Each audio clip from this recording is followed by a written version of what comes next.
You're listening to the Cyberwire Network, powered by N2K.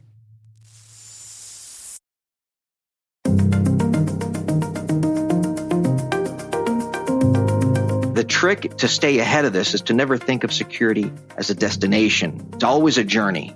Hello, everyone, and welcome to the CyberWire's Hacking Humans podcast, where each week we look behind the social engineering scams, the phishing schemes, and the criminal exploits that are making headlines and taking a heavy toll on organizations around the world. I'm Dave Bittner from the CyberWire, and joining me is Joe Kerrigan from the Johns Hopkins University Information Security Institute. Hello, Joe. Hi, Dave.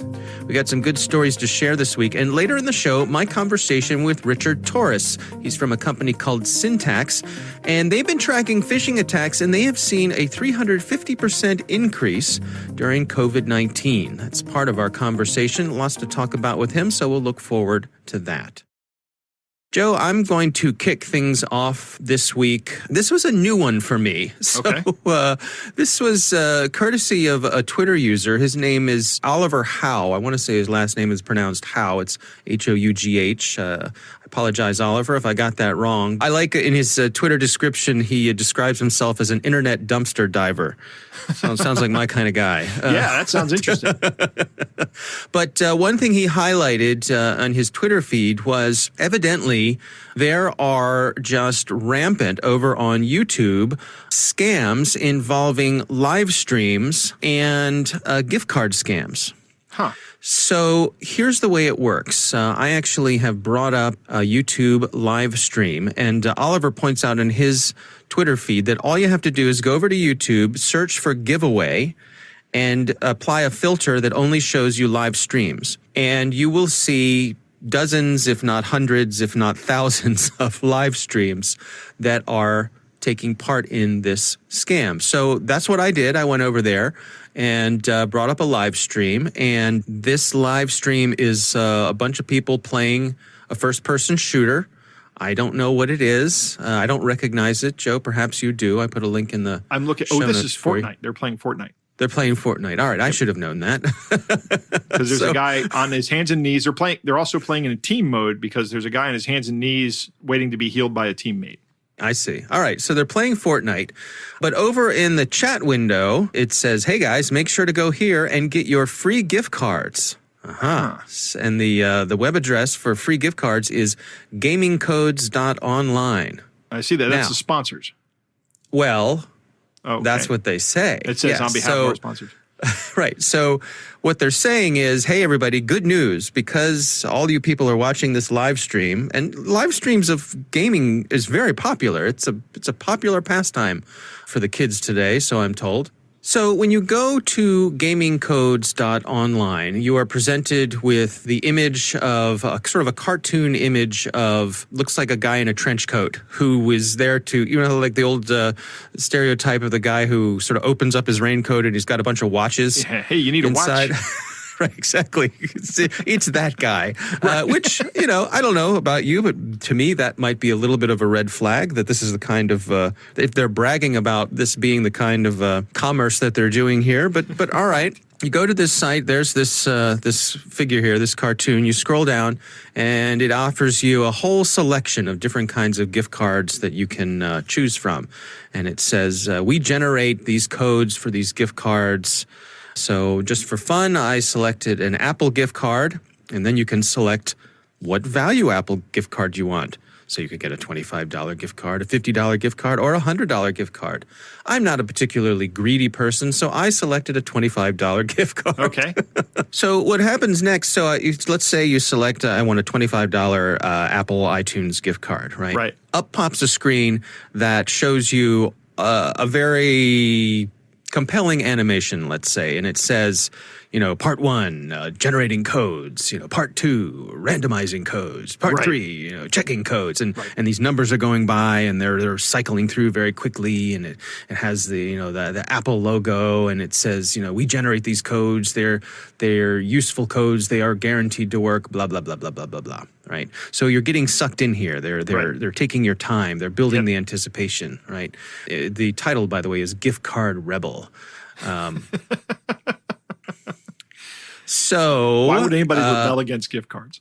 Yeah. So what it does is then it generates a gift card code, but it X's out the last 4 digits. Oh. So, Joe, we are getting so close to having our free iTunes gift card here, right? Yes. What do you think is left to do? The final step just to get our gift card. Any guesses? Payment card information. Well, you're close.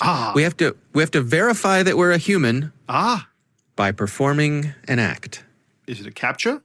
There is a CAPTCHA, but beyond the CAPTCHA, basically you have to verify you're a human by, signing up for a free subscription to something. Oh, okay. They're gathering emails for spam addresses, for spam lists. It is an affiliate scam. Right. Yes. So basically what these folks are doing is funneling people towards affiliate signups, and they get who knows fraction of a penny or whatever for every person who signs up. But that's how they profit. And there are tools. Evidently, there's a tool called Nightbot, which is a tool that it populates your chat windows in things like YouTube with whatever you want it to. So it can keep that chat window refreshed with, hey, check out our Gaming Codes website. And it just keeps that at the top. So when people come and they join this live stream, they keep seeing that, and it seems fresh and it seems new. And as Oliver Howe points out, basically this thing's on autopilot. You download a long stream, you live stream it, play it back, live stream it. It doesn't even have to be yours, right? It could be someone else's gaming stream. That was my question, is where are they getting the content here? Because these guys actually have their live streams, right? This doesn't look like something these guys do. They have other ways of monetizing this other than scamming people. Yeah. And as you said before, my son watches a lot of streaming of games, but not just that, but he'll watch replays of games like on YouTube. Yes. I would rather just play the game. I don't like watching other people play video games that I can play just as well. Yeah. So Oliver points out that you download a stream, you configure one of these automatic chatbot things to populate the chat window with the links. Right. Start the stream playing, and then basically sit back and watch the affiliate money roll in. Yeah. As people get funneled towards the affiliate, and I guess it adds up. And YouTube enables this for free, right? Right. Doesn't seem like they're shutting them down or isn't able to shut them down quickly enough. Technically, I don't know. Is this a violation of YouTube's terms of service? I don't know. I'll tell you where it is a violation is if they're using content that isn't theirs. They're stealing someone else's content. So yeah, that YouTube could shut them down on those grounds. But the people who own the content would probably have to complain about it. Right. Well, obviously, the bottom line is there are no gift cards. Right. Absolutely not. You could jump through all the hoops. I stopped going down this path at the point where the jig was up and they said you need to do these things in order to verify that you're a human, because at that point I knew exactly what the scam was. But they will keep asking you to jump through hoops. They will say, "Oh, one more thing. While you're here, hey, how about double or nothing? If you do this other thing, we'll double the amount on your gift card." And they just lead you along as they generate their affiliate money. And it's all a big scam. There is no gift card. There's no money. They're just wasting your time, and they're making money on their end. Yep, there is money. It's just not your money. Correct.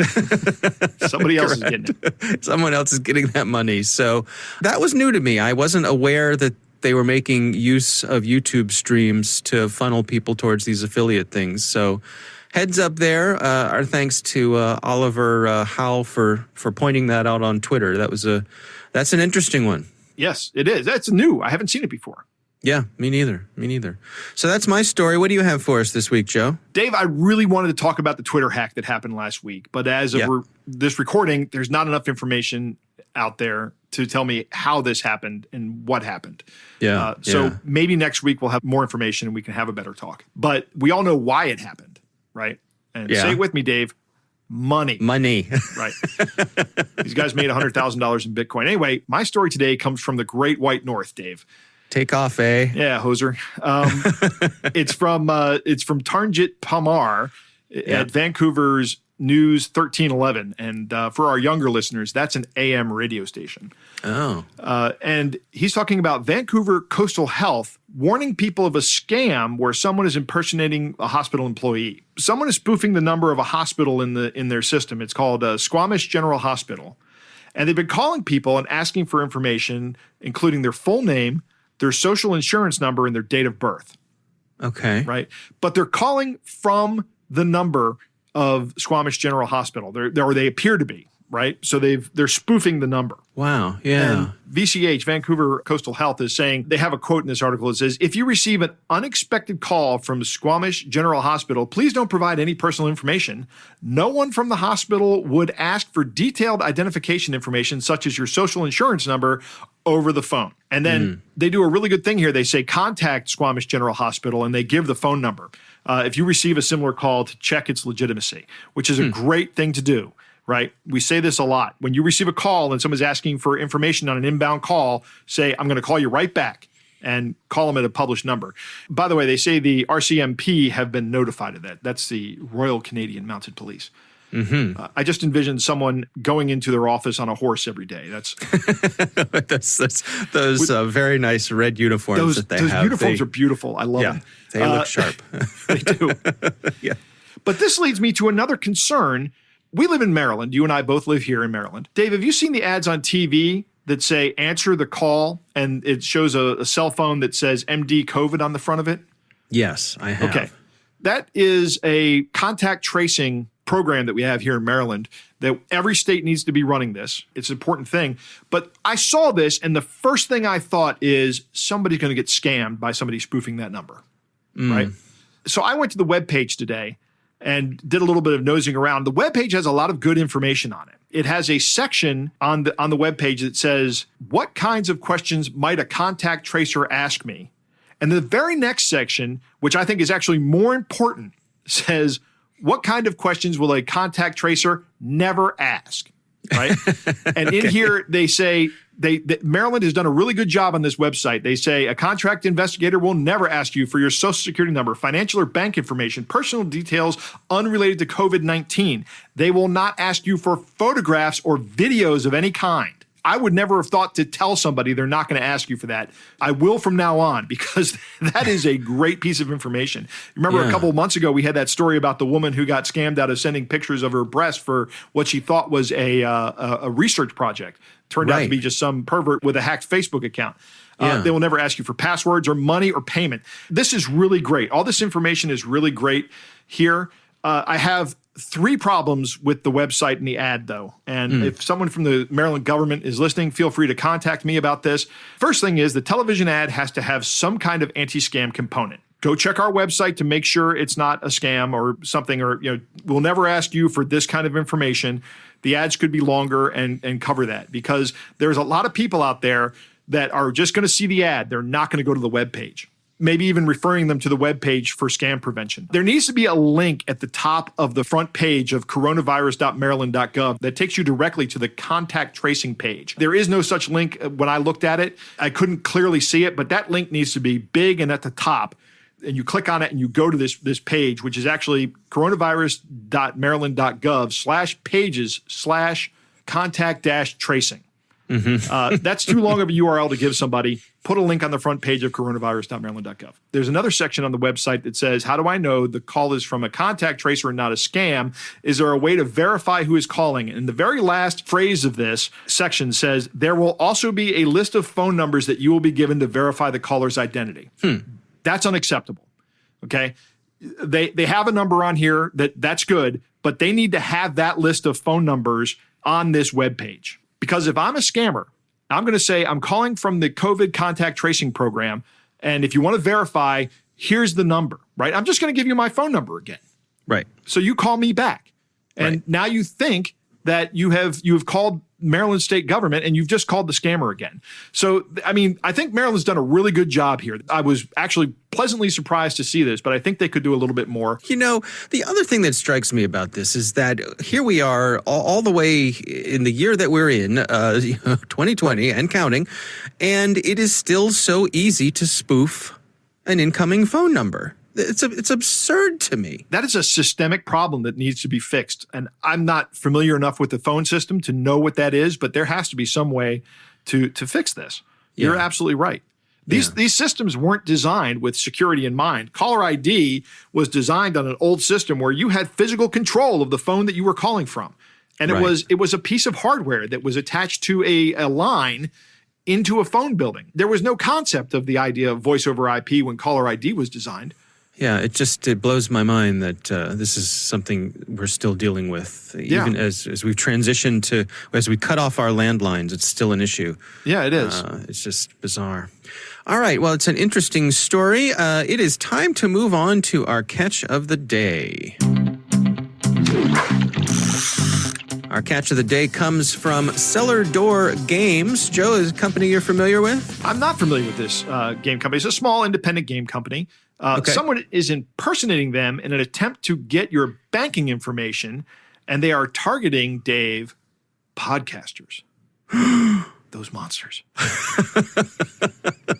People like us. They're coming after us? They're coming after us, Dave. They're now trying to it's get personal. Yeah, that's right. All right. Well, let me read. This is something that they saw posted on social media. It looks like it's something that was, I suppose, posted on Twitter, yes? Yes, it was. It goes like this. It's posted from someone claiming to be from Cellar Door Games, going by the name Julia Luge.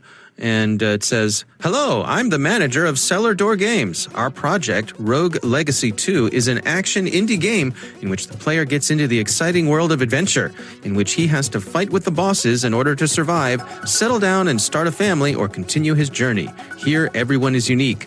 Individual characters with their own characteristics and abilities.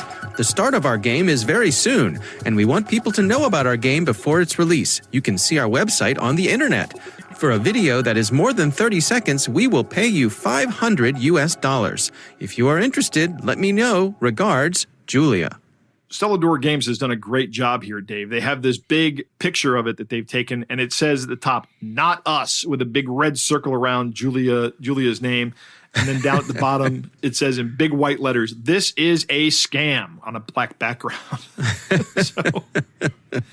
So they're reposting that on their own website to point out to their fans that this is not them. That's right. And people probably who are not fans, because this is a small independent game company, right?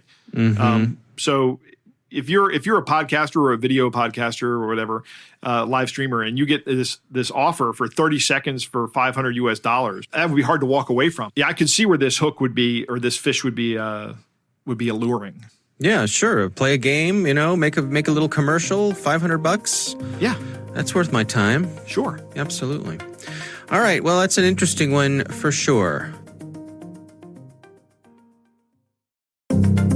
Joe, I recently had the pleasure of speaking with Richard Torres. He's from a company called Syntax, and they've been tracking a dramatic increase in phishing attacks as we've been making our way through the COVID-19 pandemic.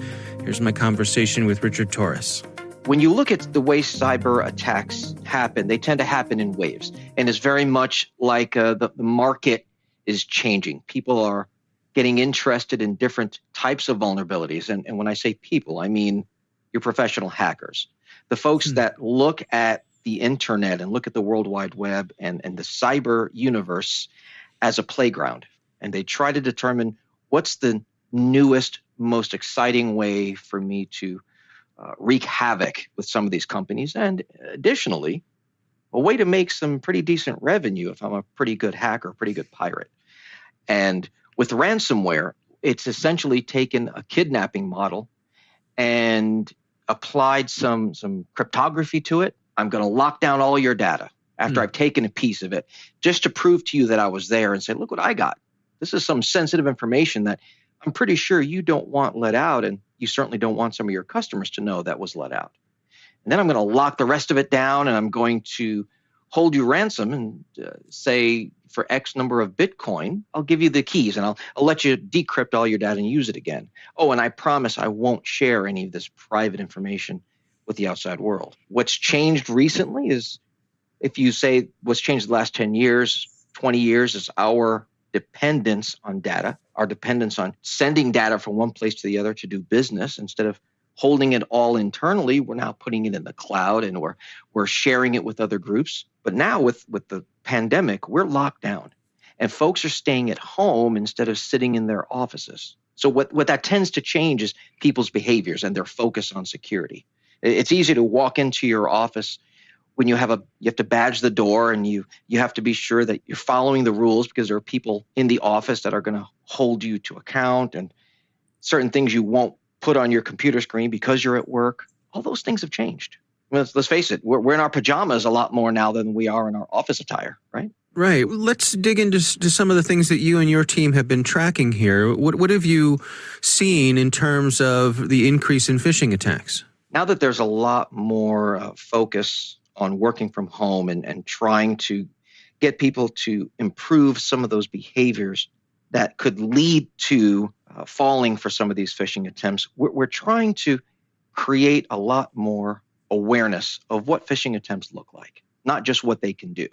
Because to the layperson, understanding exactly what it can do isn't as important as understanding how to respond when I see it, or how to identify it when it hits my inbox.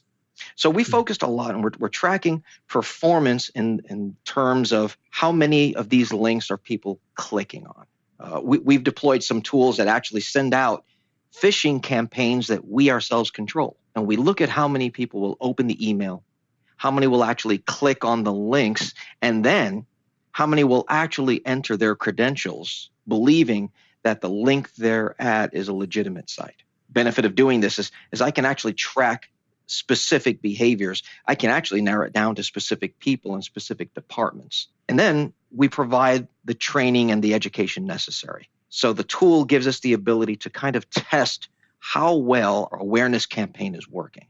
So that's one of the things we're tracking very, very closely.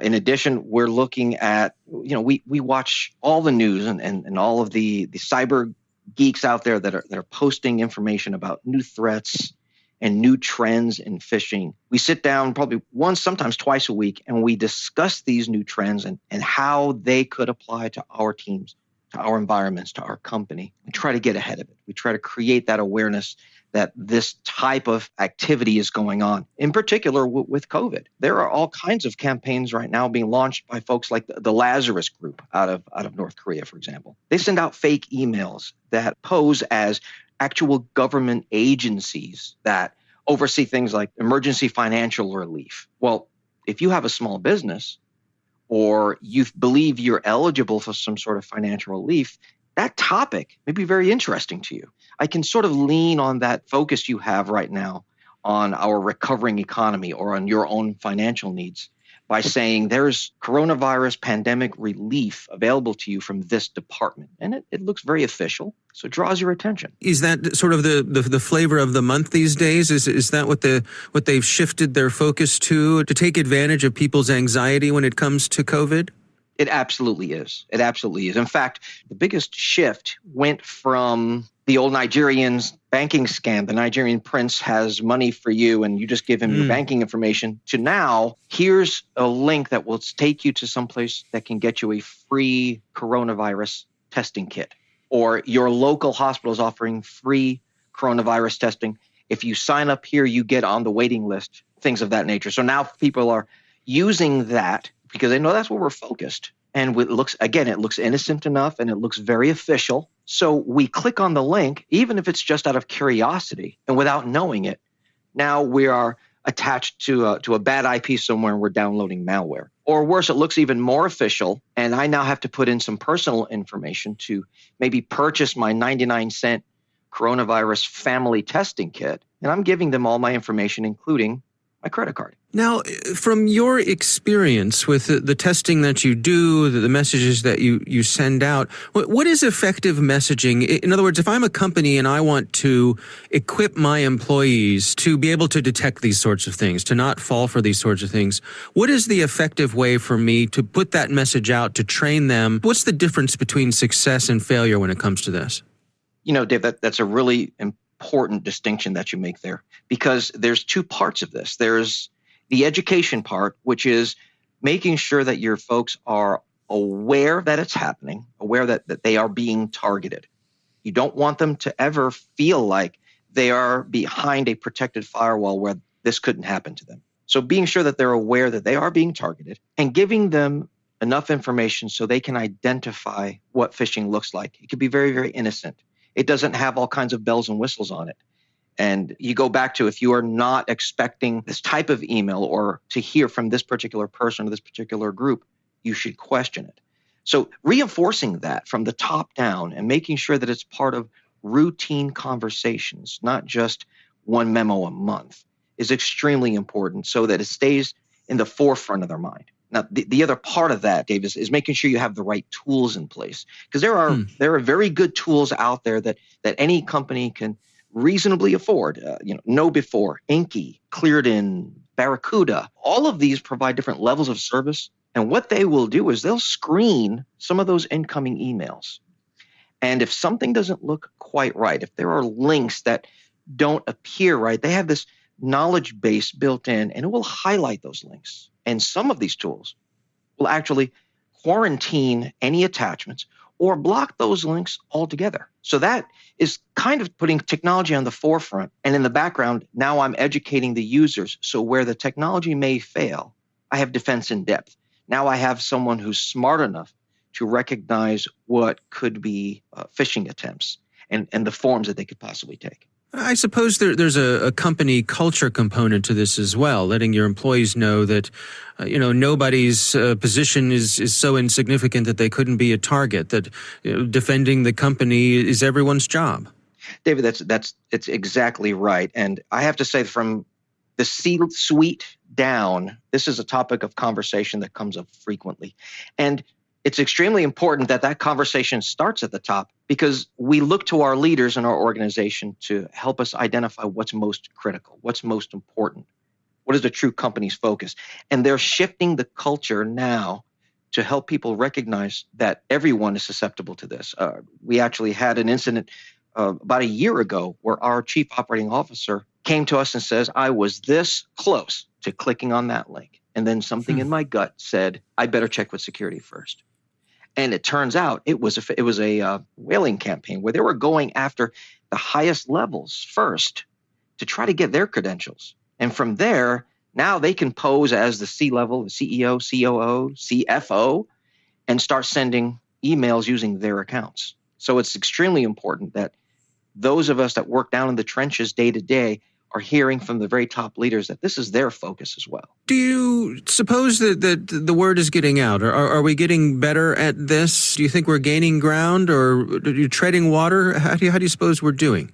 Well, it sort of feels like that one step forward, two steps back sometimes. Because just as we're becoming accustomed to the type of attacks that we're seeing, and we feel like we're getting our arms around it, the hackers are going to find different ways of coming at us. They're going to try to be creative and keep changing up their game a bit so that no matter how comfortable we get, we're always just one click away from falling victim to ransomware or some other sort of attack. We are getting people more focused. And really, from working from home, I think people are starting to get the message, because companies are focusing on getting you cyber secure at home and understanding that you are vulnerable and what some of those vulnerabilities are. But the trick to stay ahead of this is to never think of security as a destination. It's always a journey. You're always personally growing and trying to learn what the adversaries are doing. You have to understand the environment you're working in and that it's always changing.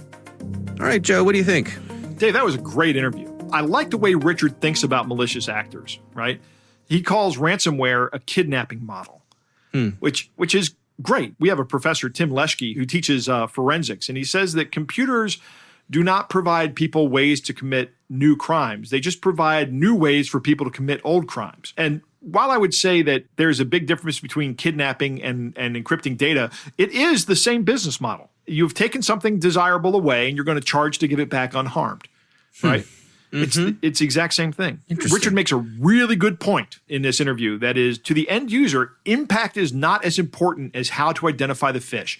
And that is a very good observation, and one that kind of caught me as something I need to talk about more, right? Because we're talking to the general public. It's really not important to them what the impact is. What's much more important is they're the first line of defense. In every situation, in their own personal situation, in a corporate situation, they need to be aware of what a phish looks like more than they need to know how bad it's going to get when they click the link, right? I think that was a good observation. The attackers are always getting more sophisticated, and going with COVID phishes is nothing new. But we still see the Nigerian print scams, right? So we get the worst of both worlds. we don't lose those less sophisticated attacks just because more advanced ones are coming along. Yeah, the internet just keeps on giving, doesn't it? Right, yeah. That's right. One of the points he makes is don't feel like you're protected behind a firewall, right? This is a holdover from the old days of InfoSec. Dave, did you ever work at a company that didn't have a firewall on it? We all know, don't feel like you're inside the walls and moat of a castle and feel like you're perfectly protected. These guys come in, email. I've said this before. Anybody can send you an email at all. It's one of the few services on the internet that you just receive stuff to your box. Right. Your castle wall and moat doesn't do you much good because dragons can fly. Right. Exactly. That's a great way to say it. Yeah. It is everybody's responsibility, and it does start at the top. And I love Richard's story from the COO. The guy was almost caught with a phishing email, the whaling email, actually. There was something in his gut that made him say, something's up here, and he called security. I think this COO should be speaking at every one of the CIOs or CISOs talks where he's addressing the people and telling his story about how he almost got caught. I think that's a great story. Because it happens to everyone. There's nothing different about any of the people from the outside perspective. I mean, yes, if you're higher up in the chain, you're probably going to be more targeted. But if you're lower down in the chain, you're still going to be targeted. Yeah, what a great sign of leadership to demonstrate, admit your own vulnerability and absolutely. To use that as a learning lesson for the whole team. Absolutely. I agree 100%. And I love this. I love what he says towards the end of the interview. Never think of security as a destination. It is always a journey. You are never going to get to security, right? It's like in life, you're never going to become perfect, right? You're just going to get better. That's what we all need to understand about cybersecurity and any kind of security is we're not going to be perfect, but we are going to get better. Yeah. All right. Well, our thanks to Richard Torres from Syntax for joining us. That is our show. We want to thank all of you for listening. We want to thank the Johns Hopkins University Information Security Institute for their participation. You can learn more at isi.jhu.edu. The Hacking Humans podcast is proudly produced in Maryland at the startup studios of Data Tribe, where they're co-building the next generation of cybersecurity teams and technologies. Our coordinating producer is Jennifer Iben. Our executive editor is Peter Kilpie. I'm Dave Bittner. I'm Joe Kerrigan. Thanks for listening.